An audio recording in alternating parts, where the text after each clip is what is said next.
संस्मरण, सन जोड़ स्मरण, सन मतलब तिथि, स्मरण मतलब स्मरण करब, यादाश्त से। अगर किसी खास तिथि को हम जीवन में स्मरण करते हैं और उस स्मरण को अनुभव के आधार पर अगर हम रचना करते हैं तो उसको हम संस्मरण कहते हैं। तो दिक्कत, संस्मरण जो होता है कोई एक लेखन नहीं है, कोई टाइप्स ऑफ राइटिंग नहीं है, बल्कि वो अनुभव है। उसको हम निबंध शैली में लिखते हैं। निबंध इसलिए कि जिस प्रकार से निबंध एक व्यक्तिगत होता है, व्यक्तिगत विचारों पर निर्भर करता है, व्यक्तिगत अनुभव पर निर्भर करता है, उसी प्रकार से संस्मरण में अनुभव व्यक्तिगत विचार पर निर्भर करता है ना। हर के साथ हर घटना का अलग अलग अनुभव होता है। हमारे पास जैसे कोई पढ़ने के लिए आया तो सबका अनुभव क्या है, अलग अलग होगा। किसी के लिए अच्छा, किसी के लिए बुरा, सबके लिए अपने टाइप का अनुभव होगा ना। उस अनुभव को अगर आप किसी को बताते हैं, यही क्या है, संस्मरण है। ठीक है, तो ये व्यक्ति विशेष पर यह अनुभव करता है, इसलिए उसको हम व्यक्तिनिष्ठ लिखा करते हैं। और जो व्यक्तिनिष्ठ लेखन होता है उसको हम गद्य करते हैं, इसलिए संस्मरण एक गद्य की रहा है। इसका जो लेखन का मैथिली में शुरुआत हुआ, बंगला साहित्य में सबसे पहले आधुनिक काल आया। बंगला साहित्य में पाश्चात्य साहित्य से प्रभावित होकर के बंगला साहित्य में संस्मरण आया, और वहाँ बंगला से निकट था मिथिला, तो इसलिए मैथिली में फिर बंगला से प्रभावित होकर के संस्मरण आ गया। इसका महत्व क्या है संस्मरण का, इसमें रचनाकार प्रत्यक्षदर्शी होता है, आमने सामने होता है, क्योंकि अनुभव होने के लिए प्रत्यक्ष होना जरूरी है। ठीक है, अब महात्मा गांधी के समय हम थे ही नहीं, तो महात्मा गांधी से कैसा अनुभव, पढ़ के अनुभव नहीं, घटित घटना के आप साक्षी रहते हैं वैसा अनुभव। ठीक है, तो वैसे अनुभव को शामिल किया जाता है संस्मरण। इसमें प्रत्यक्षदर्शी होता है घटना का, और एक इसी कारण से प्रत्यक्षदर्शी है इसलिए समकालीन है। और समकालीन है, आज मान लीजिए आप मैथिली आए, कल IAS बन गए, परसों जाकर के बहुत अच्छा काम करने लगे, तो आपके लिए जीवन के लिए जो कोई बोलेगा, कोई लिखेगा संस्मरण, तो उसमें लिखेगा कि ये मैथिली क्लास कर रहे थे, उसमें हम भी आ जाएंगे, एक दो आपके मित्र भी आ जाएंगे। यही घटना क्या हो जाएगा आपके लिए, कल एक ऐतिहासिक घटना हो जाएगा। आज आप तो सामान्य मनुष्य है, लेकिन संस्मरण के द्वारा जब उसको लिख दिया जाएगा, यही कल के लिए क्या हो जाएगा, संस्मरण हो जाएगा। शायद मोदी जी प्रधानमंत्री है, बहुत ही आदमी लिख रहे हैं कि हमारे साथ मोदी जी आए थे तो चाय बेच रहे थे, उसी समय उसका हुनर देख लिए थे कि प्रधानमंत्री बन गए। तो बहुत आदमी कहता है ना कि समय में थे तो ऐसे थे, तो हमको उसी समय लग गया था, फिर प्रधानमंत्री बने। तो वो उनके बाद उनसे तो पता चल गया वो चाय बेचते थे, कहाँ बेचते थे। तो यही चीज क्या होता है, संस्मरण हो जाता है। तो दिक्कत, इसलिए यह मनोरंजन के साथ साथ ज्ञानवर्धक भी होता है। इसका विकास हुआ 20वीं शताब्दी के दूसरे दशक में, इसकी शुरुआत हुई थी मैथिली में संस्मरण लेखन।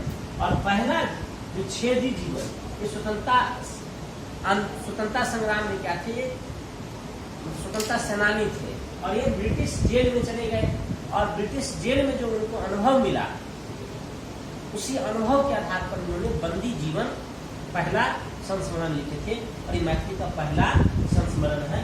और इस संस्मरण का आप देखिए कैसे ऐतिहासिक महत्व है।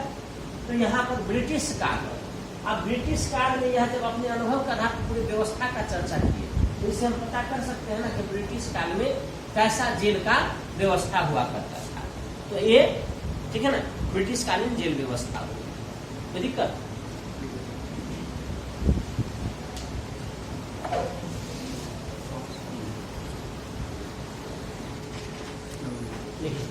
इसके बाद हम लोग विकास अवस्था में देख लेते हैं। स्वतंत्रता से पूर्व ये इसका विकास क्या था, सीमित था। मतलब 1950 से पहले 1947 में स्वतंत्र हुआ था, ब्रिटिश काल और ब्रिटिश बाद काल में बंटवारा हुआ है। तो स्वतंत्रता से पूर्व इसका विस्तार सीमित रहा। स्वतंत्रता के बाद इसमें तेजी आया, और 60 से 80 तक में जाकर के सर्वाधिक संस्मरण लिखा गया। मैथिली में संस्मरण के लिए युग स्वर्ण युग कहलाता है। उसके बाद 1990 में बताए थे अधिकांश पत्रिका वगैरह सब बंद हो गया। इसके कारण से यह पहले पत्र पत्रिका में ही प्रकाशित होता था, प्रकाशक नहीं रहा, इस कारण से संक्रमण आ गया, लेखन कम हो गया। लेकिन जब 2003 में अष्टम सूची में मैथिली को शामिल किया गया है, तब से पुनः इसमें तेजी आया है, क्योंकि सभी मैथिली के सभी विधा में तेजी आया, इसमें भी तेजी आया। हम इस प्रकार इस दौरान जितने भी संस्मरण लिखे गए उस संस्मरण को हम प्रवृत्ति के आधार पर, लेखन के टाइप के आधार पर हम इतने भाग में बांट सकते हैं। पहला व्यक्ति विशेष से प्राप्त अनुभव।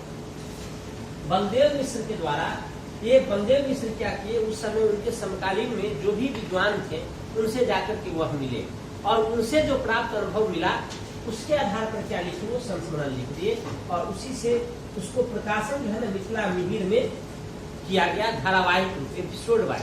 आज फलाने आदमी का, कल उसका, परसों उसका, इस टाइप से इन्होंने संस्मरण लिखा। इससे क्या हुआ, इतिहासकार का एक, साहित्यकार का एक क्या हुआ, एक परिचय तैयार होगा कि मैथिली में कौन कौन से साहित्यकार हैं, क्या उनका रचना है, क्या योगदान है और किस प्रकार का उनका योगदान है, सब सारा स्पष्ट हो गया। इसके बाद प्रोफेसर हरिमोहन झा के पिताजी थे जनार्दन झा जनसीजन। अपने पिताजी से जो उनको प्राप्त हुआ, मैथिली साहित्य में जो उनको अनुभव मिला, जीवन में जो अनुभव मिला, उसके आधार पर उन्होंने जनार्दन झा जनसीजन नाम से ही, अपने पिताजी के नाम से ही संस्मरण लिखे। उसी प्रकार से प्रोफेसर भीमनाथ झा बाबू लक्ष्मीपति सिंह नाम से संस्मरण लिखे, जो उनसे अनुभव प्राप्त हुआ था।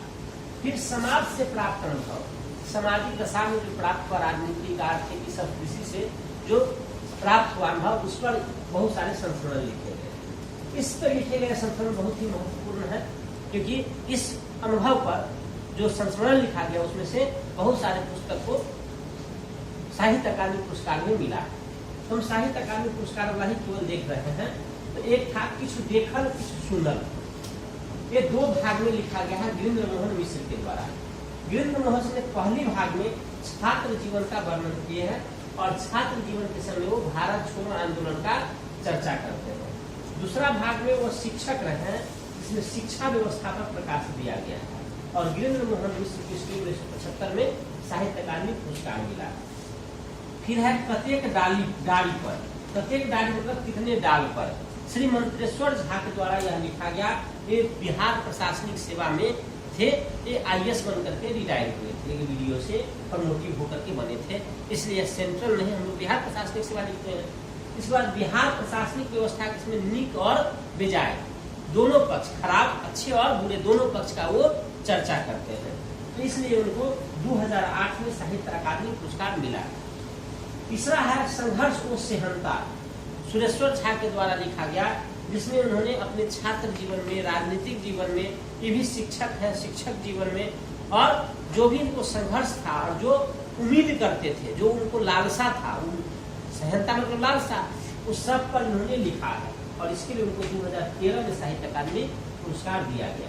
फिर यात्रा वृत्तांत भी एक अनुभव है जो यात्रा के दौरान मिलता है, तो यात्रा वृत्तांत पर जो प्राप्त अनुभव हुआ उस पर लिखा गया है, ठीक है ना। बहुत लोग यात्रा वृत्तांत पे लिखे हैं, उसमें यात्री जी का श्रीलंका प्रवास, रूस और 13 दिन का तिब्बत यात्रा, ये सब जो है ना महत्वपूर्ण संस्मरण है। उसी प्रकार से डॉक्टर सुभद्र झा जर्मनी गए थे और जर्मनी में जो यूरोप से इनको अनुभव प्राप्त हुआ, इस पर इन्होंने लिखा है जर्मनी पर, ठीक है ना, यात्रा प्रकरण, क्या संस्मरण का नाम। फिर है आत्मकथा में जो वर्णित अनुभव है। आत्मकथा एक्चुअली संस्मरण नहीं होता, लेकिन आत्मकथा में कहीं कहीं जो क्या करता है, अपने अनुभव को स्थान देता है और उस अनुभव को जहाँ वर्णन करता है उसी को हम क्या कहते हैं, संस्मरण करते हैं। मतलब आत्मकथा के मध्य होता है संस्मरण। तो वो किस जीवन से खाली का वर्णन लिखी है, उसमें कई ये संस्मरण को शामिल किए और इसके लिए इनको 2012 में साहित्य अकादमी पुरस्कार मिला, ठीक है ना। यही हमारा इस प्रकार से संस्मरण का योगदान सामाजिक, आर्थिक सभी क्षेत्र के अनुभव है पर लिखा गया है, इसलिए समाज के विकास में इसका भूमिका महत्वपूर्ण है। साहित्य के रूप में तो है ही, प्लस सामाजिक सुधार और सामाजिक विकास में इसका भूमिका महत्वपूर्ण है, ठीक है।